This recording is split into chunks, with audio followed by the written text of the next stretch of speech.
You're listening to Midwest Covencast presents Weekend Reads. I'm Marilyn of Midwest Covencast, and each week I will be reading to you, dear listeners, occult works that are in the public domain. All of this I do with the goal of helping each of us grow in our knowledge and practices. Here in Season 1, we will be making our way through Heinrich Cornelius Agrippa's 3 books of occult philosophy or magic, published in 1531. I hope you enjoy this week's installment.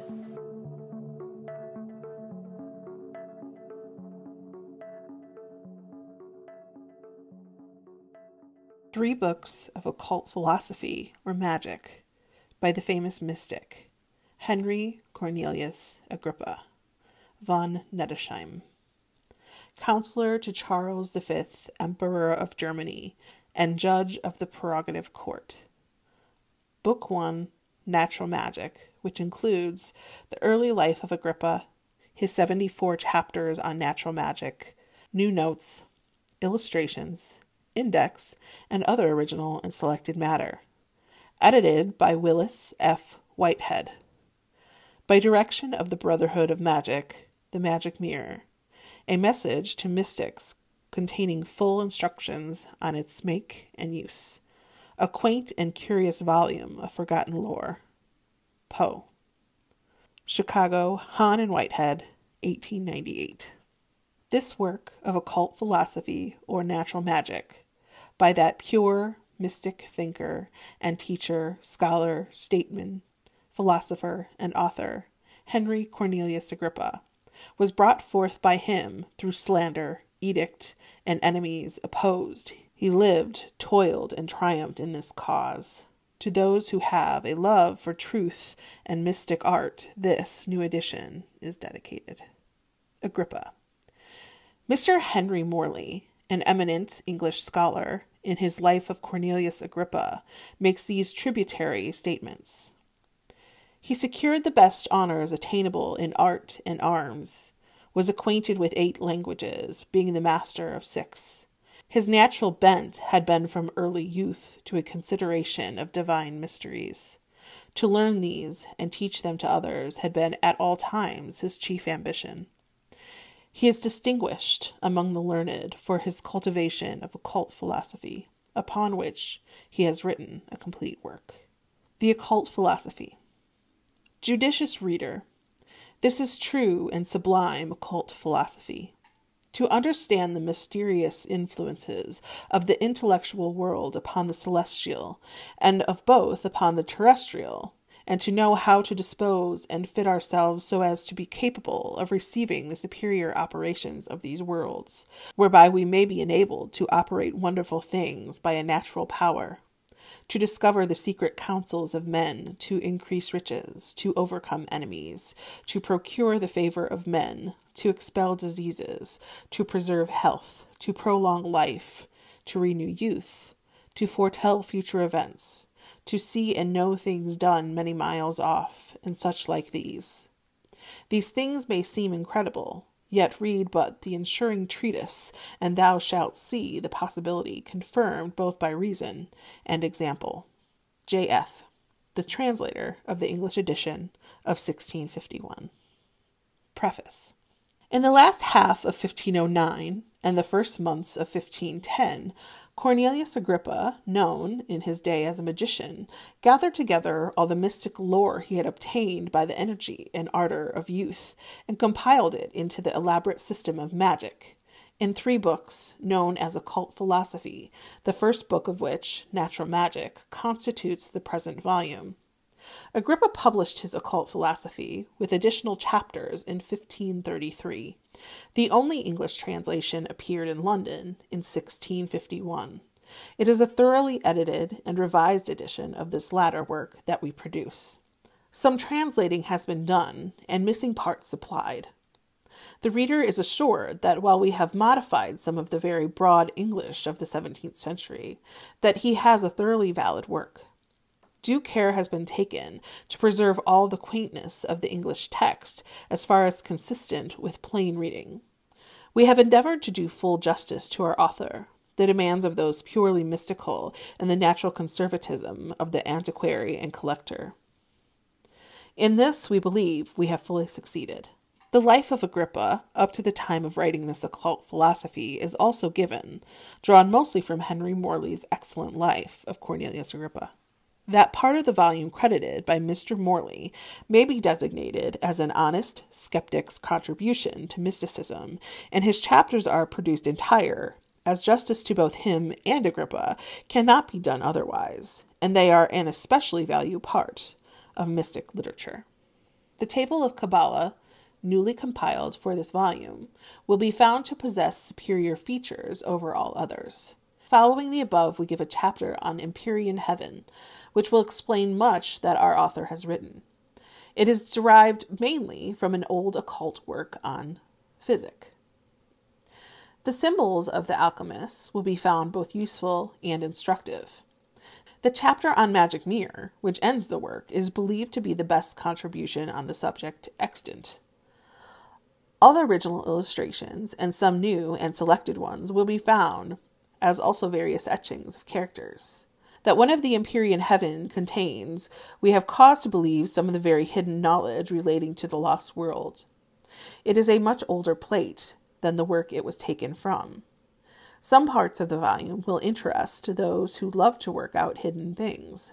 The editor conveys his warmest thanks to those friends who have encouraged him in the work on the Kabbalah table, the illustration of the Grand Solar Man, and the translating, outside of which he has not asked or received any help. This being the case, our friends will please excuse any particular thing that may not sound pleasantly to the ear. A general index will be inserted in the third and concluding volume of the Occult Philosophy. Early life of Cornelius Agrippa. At Cologne, on the 14th of September, 1486, there was born into the noble house of Nettesheim a son, whom his parents called in baptism Henry Cornelius Agrippa. Some might at first thought suppose that the last of the three was a Christian name likely to find a special favor with the people of Cologne, the site of whose town, in days of Roman sovereignty, Marcus Agrippa's camp suggested, and the colony of Agrippina fixed. But the existence of any such predilection is disproved by some volumes filled with the names of former natives of Cologne. There were as few Agrippas there as anywhere, the use of the name being everywhere confined to a few individuals, taken from a class that was itself not numerous. A child who came into the world feet foremost was called an Agrippa by the Romans, and the word itself, so Aulus Gellius explains it, was invented to express the idea being compounded of the trouble of the woman and the feet of the child. The Agrippas of the 16th century were usually sons of scholars, or of persons in the upper ranks, who had been mindful of a classic precedent. There can be little doubt that a peculiarity attendant on the very first incident in the life here to be told was expressed by the word used as appendix to an already sufficient Christian name. The son, thus christened, became a scholar and a subject of discussion among scholars, talking only Latin to the world. His family name, von Nettesheim, he never Latinized, inasmuch as the best taste suggested that, if a Latin designation was most proper for a scholar, he could do, or others could do for him, nothing simpler than to set apart for literary purposes that half of his real style which was already completely Roman. Henry Cornelius Agrippa von Nettesheim became therefore to the world what he is also called in the narrative Cornelius Agrippa. He is the only member of the family of Nettesheim concerning whom any records have been left for the instruction of posterity. Nettesheim itself is a place of little note, distant about 25 miles to the southwest of Cologne.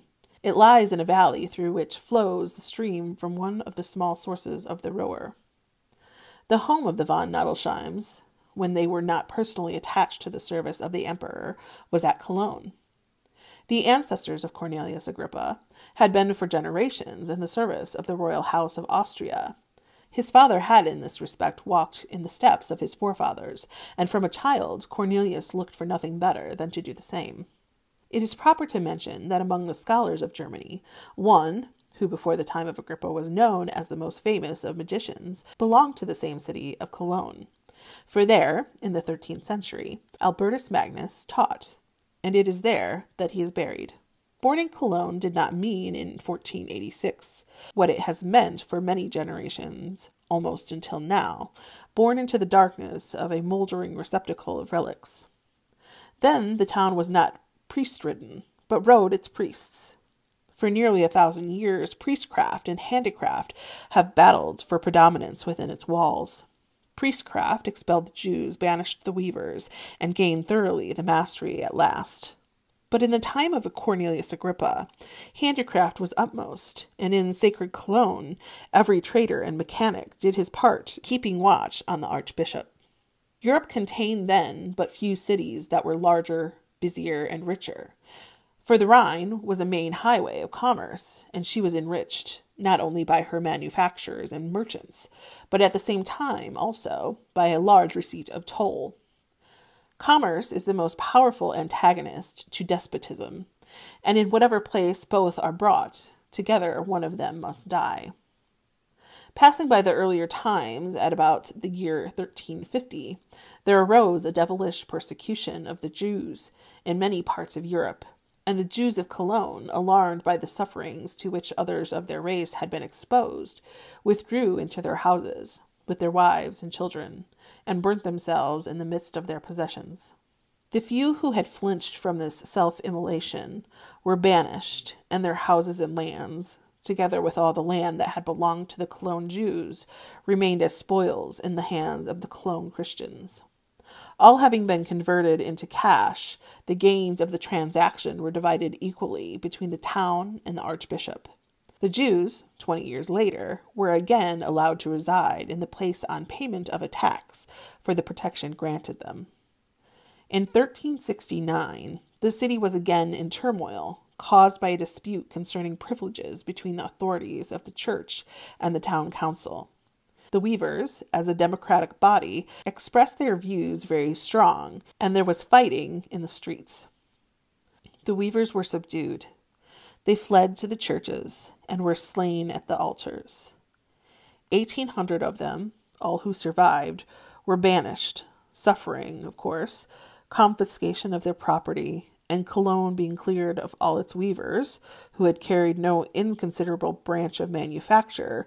Their guild was demolished. This event occurred 20 years after the town had lost, in the Jews, another important part of its industrial population, and the proud city thus was passing into the first stage of its decay. In 1388, a university was established at Cologne, upon the model of the University of Paris. Theology and scholastic philosophy were the chief studies cultivated in it, and they were taught in such a way as to win many scholars from abroad. 8 years afterwards, churchmen, nobles, and traders were again contesting their respective claims, and blood was again shed in the streets.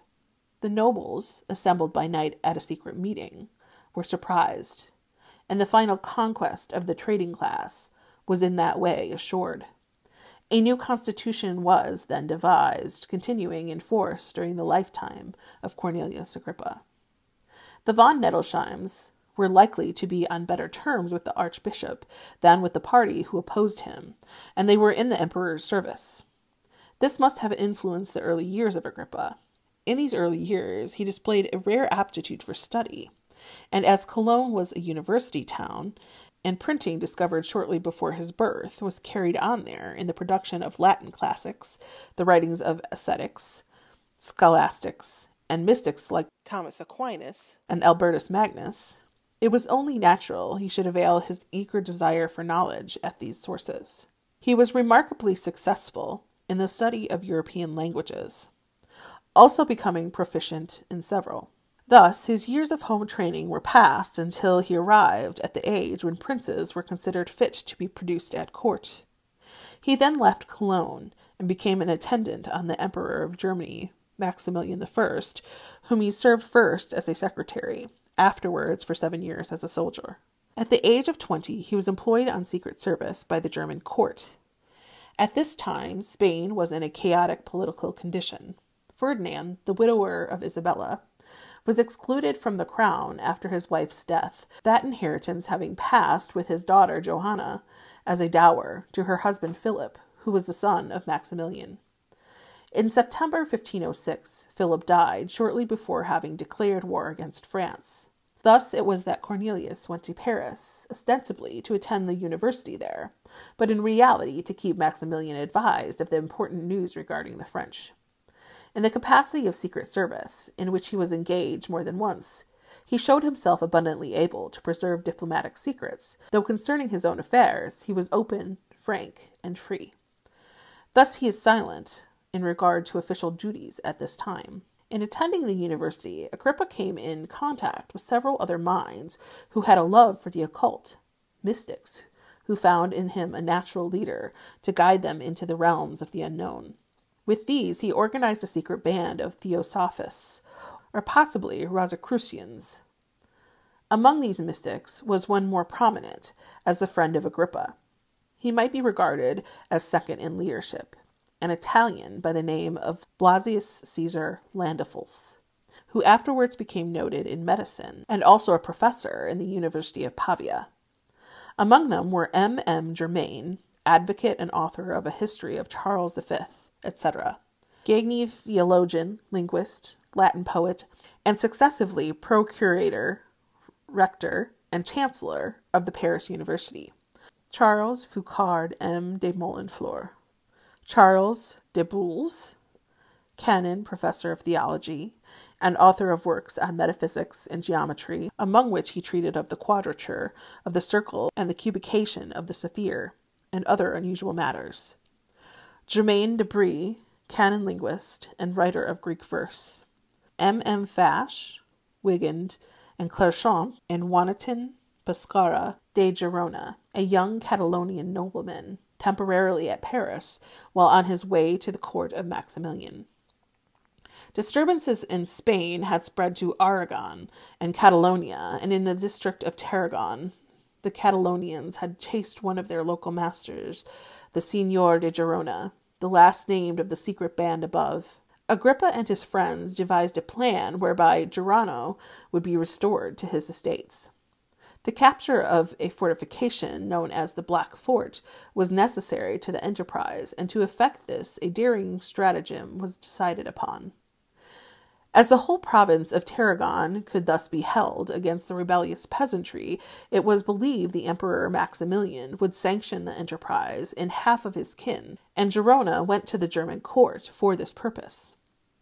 Agrippa also returned to Cologne for a season early in 1507. It was over a year afterwards when the plans of the conspirators were carried out. The Black Fort was captured as planned by a stratagem. After remaining there for a time, Agrippa was sent with some others to garrison the place of Girona at Villarodana. Landulf had meanwhile gone to Barcelona, and it was deemed prudent that Girona, the peasants of the whole country being now in arms, should join him there. Girona was, however, captured by the infuriated rustics, who immediately organized themselves in a great force to storm his castle and exterminate the garrison there, who, in Girona's absence, were under the charges of Agrippa. Timely warning of the attack was conveyed to the garrison. To escape by breaking through the watches of the peasantry was madness. To remain was equally futile. But one way to escape presented itself, an old half-ruined tower 3 miles distant, situated in one of the mountain wildernesses, which characterized the district of Valls. The tower stood in a craggy, cavernous valley, where the broken mountains make way for a gulf containing stagnant waters, and jagged, inaccessible rocks hem it in. At the gorge by which this place is entered stood the tower, on a hill which was itself surrounded by deep bogs and pools, while it also was within a ring of lofty crags. There was but one way to this tower, except when the ground was frozen, and these events happened in the midsummer of 1508. The way among the pools was by a narrow path of stone with turf walls as hedges. The site of the tower made it inexpugnable in summertime. It was owned by an abbot, who gave them permission to occupy and fortify it. This they accordingly done, having a poor bailiff in charge of the place for company. The retreat to the tower was safely accomplished under cover of night. Girona's place was sacked the next day by the peasants, who sought fiercely for the German, as they termed Agrippa. The hiding place of the conspirators became known. The flood of the wrath poured down towards the tower, but the strength of the position was then felt. With a barricade of overthrown wagons, the sole path to the besieged was closed, and behind this barrier they posted themselves with their arquebuses, of which one only sufficed to daunt a crowd of men accustomed to no weapons except slings or bows and arrows. The peasantry, discovering that the tower was not to be stormed, settled down to lay strict siege to the place, and thereby starve its little garrison into surrender. Perilous weeks were passed by the adventurers, but more formidable than actual conflict was the famine consequent on their blockade. Perrault, the keeper, having counsel with himself as how to help his guests and rid himself of them at the same time, explored every cranny of the wall of rock by which they were surrounded. Clambering among the waters, the feet accustomed to the difficulties of the mountain, he discovered at last a devious and rugged way by which the obstacles of crag and chasm were avoided and mountain-top reached. Looking down from there, he saw how, on the other side, the mountain rose out of a lake known as the Black Lake, having an expanse of about 4 miles, upon the farther shore of which his master's abbey stood. He found a way to the lake through a rocky gorge, but from there to the abbey was a long way, and to the men, without a boat, the lake was a more impassable barrier than the mountain. He returned to the tower, where the little garrison heard the result of his explorations. It was seen that a boat was necessary to effect an escape, and to procure that, a letter would have to be sent through the ranks of the vigilant besiegers, whose sentries were posted at all points, and who allowed no one to approach the tower. Not even the good abbot himself, who had vainly tried to turn the peasants from their purpose. Under these circumstances, the ingenuity of Agrippa was severely tested, and he justified the credit he had won for subtle wit. The keeper had a son, a shepherd boy, and Agrippa disfigured him with stains of milk thistle, and the juice of other herbs befouled his skin and painted it with shocking spots to imitate the marks of leprosy, fixed his hair into a filthy bunch, dressed him like a beggar, and gave him a crooked branch for a stick, within which there was scooped a hollow for the letter. Upon the boy so disguised, a fearful picture of the outcast leper, the leper's bell, was hung. His father seated him on an ox and led him by night across the marshes of the ford, where he left him. Stammering, as he went, petitions for alms, the boy walked without difficulty by a very broad road, made for him among the peasantry, who regarded his approach with terror, and fled from his path. The letter was safely delivered, the boy returning the next day with the desired answer, ringing his bell at the border of the marsh at dark for his father to bring him in. Agrippa and his companions spent the night in preparations for departure. Towards dawn, they covered their retreat by a demonstration of their usual state of watchfulness, fired their guns, and gave other indications of their presence. This done, they set forth in dead silence, carrying their baggage, and were guided by Perrault, the keeper, to the summit. There they lay gladly down among the stones to rest, while their guide descended on the other side, spread a preconcerted signal, a white cloth upon a rock. When he returned, they ate the breakfast they had brought with them, all sitting with their eyes towards the lake. At about 9 o'clock, 2 fishermen's barks were discerned, which hoisted a red flag, the good abbot's signal. Rejoicing at the sight of this, the escaped men fired off their guns in triumph from the mountain tip, a hint to the besieged peasantry of their departure, and at the same time a signal to the rescuers. Still following Perrault, they next descended, a long ways by him discovered, through the rocky gorge to the meadows that bordered the lake. Entering the boats before evening, they found themselves safer under the abbot's foot. The day of this escape was the 14th of August, 1508. They had been suffering siege, therefore, during almost 2 months in the mountain fastness. Cornelius Agrippa, being safe, could quit the scene, and done so without waiting to see how the difficulty would be solved between the Catalonian peasants and their master. It perplexed him much that he had no tidings of Landulf, his closest friend. The abbot advised him to go to the court again, but Agrippa replied that he had no mind to risk being again sent upon hazardous missions. After remaining several days in the abbey, he set out, with an old man and his servant, Stephen, for Barcelona. Antonius Xanthus, the companion of Agrippa, had seen much of the rough side of the world, was useful as a traveling companion, and became a member of Agrippa's secret league. Not finding Landulf at Barcelona, they traveled to Valencia.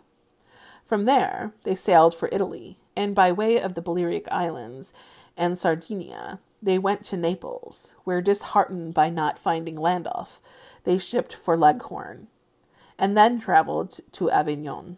There they learned from the traveling merchant that Landulf was at Lyons. The friends now corresponded, Cornelius writing December 17th, nearly 4 months after he had left the abbey in search of his friend, the 24th of August. We may imagine many of the things these friends wrote each other. It was the suggestion of Agrippa that all the members of their league be called together, that they might be absolved of their oaths regarding the Spanish conspiracy, and to resume, once more, their former pleasant relations. He also hoped that Landulf might be able to visit him at Avignon, and talk their secrets over. As he was unable to leave for Lyons, his funds being exhausted until after the lapse of a little time. The foregoing account, which has been condensed from Mr. Henry Morley's excellent life of Cornelius Agrippa, is continued in that part of this volume that starts with the heading of Agrippa and the Rosicrucians. Agrippa's life now becomes so interwoven with mysticism that we give Morley's account in full. The next chapters in his life were replete with the fruition of his mystic nature, its full-blown flower being the Occult Philosophy, or 3 books of magic, the writing of which completes his early life. Cornelius Agrippa to the reader. I do not doubt but the title of our book of occult philosophy, or of magic, may by the rarity of it allure many to read it, amongst which some of a discorded judgment, and some that are perverse, will come to hear what I have to say, who, by their rash ignorance, may take the name of magic in the worst sense, and though scarce, having seen the title, cry out that I teach forbidden arts, sow the seed of heresies, offend the pious, and scandalize excellent wits, that I am a sorcerer, and superstitious, and devilish, who indeed am a magician, to whom I answer, that a magician doth not, amongst learned men, signify a sorcerer, or one that is superstitious or devilish, but a wise man, a priest, a prophet, and that the Sibyls were magicianesses, and therefore prophesied most clearly of Christ, and that magicians, as wise men, by the wonderful secrets of the world, knew Christ, the author of the world, to be born, and came first of all to worship him, and that the name of magic was received by philosophers, commended by divines, and is not unacceptable to the gospel.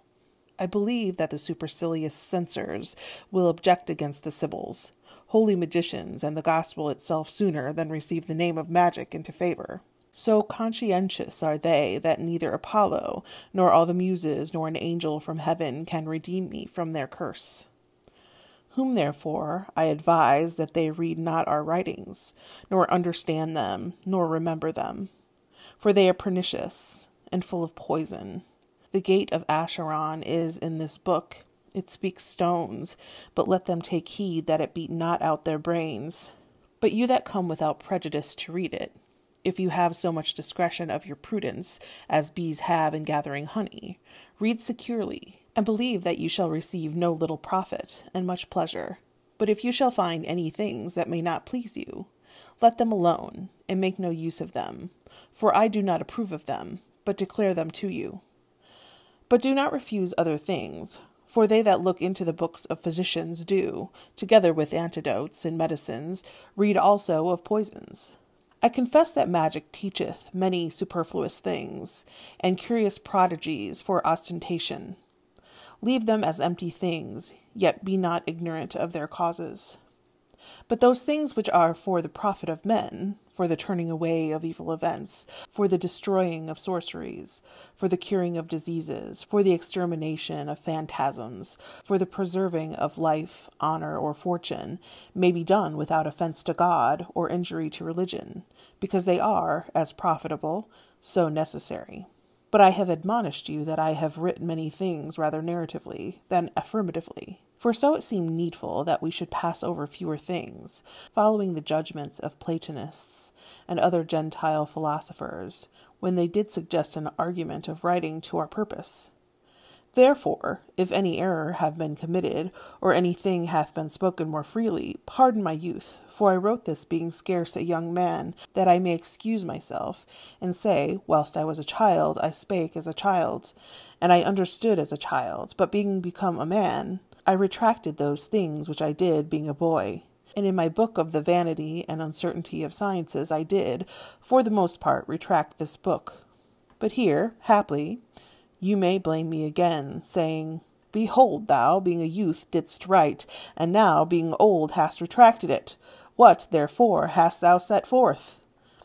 I confess, whilst I was very young, I set upon the writing of these books, but hoping that I should set them forth with corrections and enlargements, and for that cause I gave them to Trimethius, a Neapolitanian abbot, formerly a Spanhamensian, a man very industrious after secret things. But it happened afterwards that, the work being intercepted before I finished it, it was carried about imperfect and impolished, and did fly abroad in Italy, in France, in Germany, through many men's hands, and some men, whether more impatiently or imprudently, I know not, would have put it thus imperfect to the press. With which mischief I, being affected, determined to set it forth myself, thinking that there might be less danger, if these books come out of my hands with some amendments, than to come forth, torn, in fragments, out of other men's hands. Moreover, I thought it no crime if I should not suffer the testimony of my youth to perish.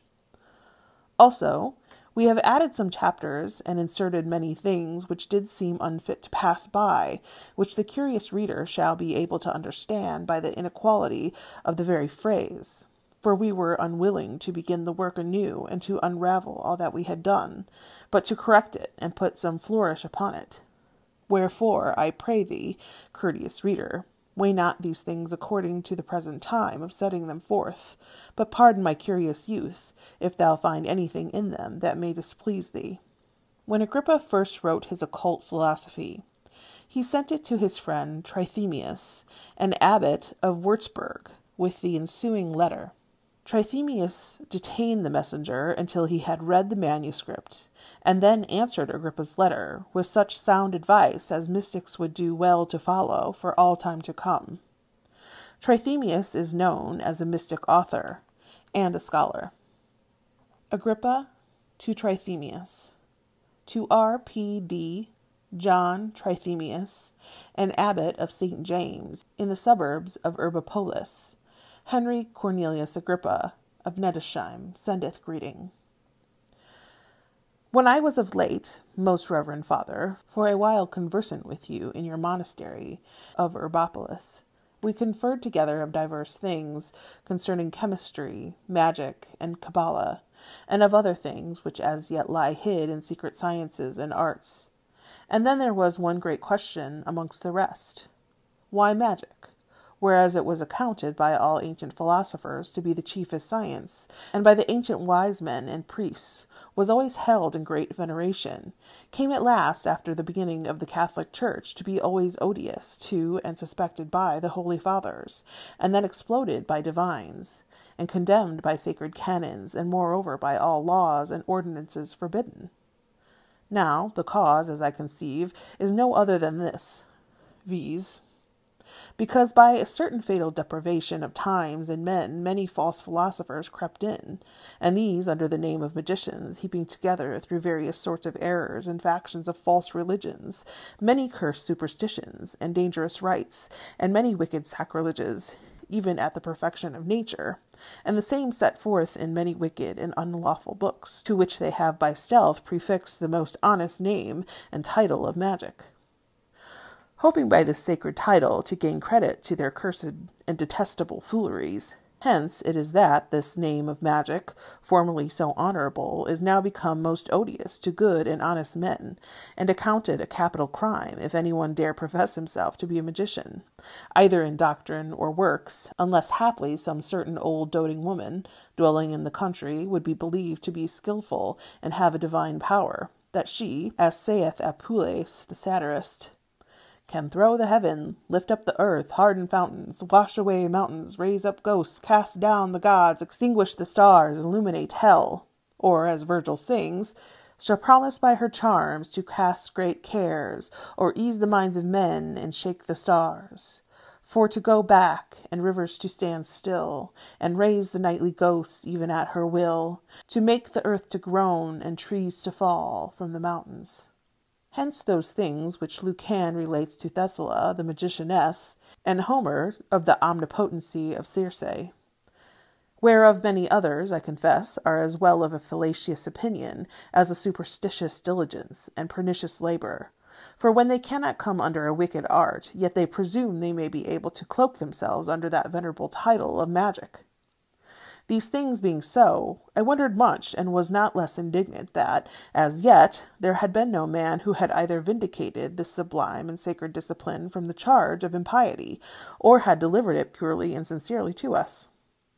What I have seen of our modern writers, Roger Bacon, Robert of York, an Englishman, Peter Aponus, Albertus Magnus, the Teutonich, Arnoldus de Villanova, Anselme, the Parmensian, Picatrix, the Spaniard, Siculus Aeschylus of Florence, and many other writers of an obscure name, when they promise to treat of magic, do nothing but relate irrational tales and superstitions unworthy of honest men.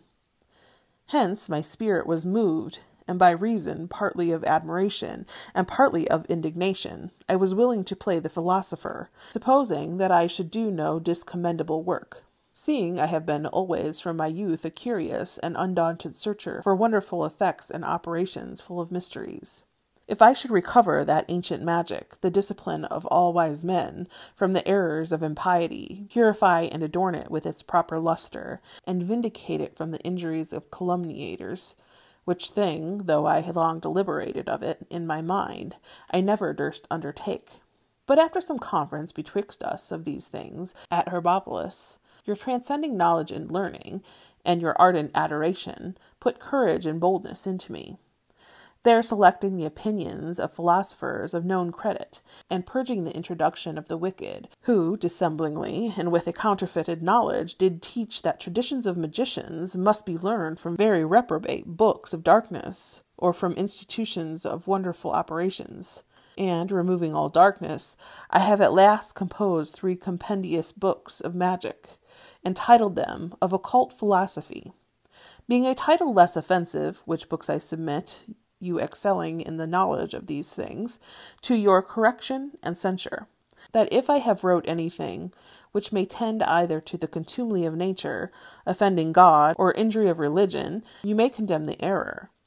But if the scandal of impiety be dissolved and purged, you may defend the tradition of truth, and that you would do so with these books, and magic itself, that nothing may be concealed which may be profitable, and nothing approved of which cannot but do hurt. By which means these 3 books, having passed your examination with approbation, may at length be thought worthy to come forth with good success in public, and may not be afraid to come under the censure of posterity. Farewell, and pardon these my bold undertakings. Trithemius to Agrippa. John Trithemius, abbot of St. James of Herbopolis, formerly of Spanhamia, to his Heinrich Cornelius Agrippa of Medelsheim, health and love. Your work, most renowned Agrippa, entitled of Occult Philosophy, which you have sent by this bearer to me, has been examined. With how much pleasure I received it, no mortal tongue can express, nor the pen of any write. I wondered at your more than vulgar learning, that you, being so young, should penetrate into such secrets as have been hid from most learned men, and not only clearly and truly, but also properly and elegantly set them forth. Whence first I give you thanks for your good will to me, and, if I shall ever be able, I shall return you thanks to the utmost of my power. Your work, which no learned man can sufficiently commend, I approve of. Now that you may proceed toward higher things, as you have begun, and not suffer such excellent parts of wit to be idle, I do, with as much earnestness as I can, advise, entreat, and beseech you, that you would exercise yourself in laboring after better things, and demonstrate the light of true wisdom to the ignorant, according as you yourself are divinely enlightened. Neither let the consideration of idle, vain fellows withdraw you from your purpose. I say of them, of whom it is said, The wearied ox treads hard, whereas no man, to the judgment of the wise, can be truly learned who is sworn to the rudiments of one only faculty. But you have been, by God, gifted with a large and sublime wit. And it is not that you should imitate oxen, but rather birds. Neither think it sufficient that you study about particulars, but bend your mind confidently to the universals. For by so much the more learned anyone is thought, by how much fewer things he is ignorant of. Moreover, your wit is fully apt to all things, and to be rationally employed, not in a few or low things, but many and sublimer. Yet this one rule I advise you to observe, that you communicate vulgar secrets to vulgar friends, but higher in secret to higher in secret friends only. Give hay to an ox, sugar to a parrot only. Understand my meaning, lest you be trod under the oxen's feet, as oftentimes it falls out.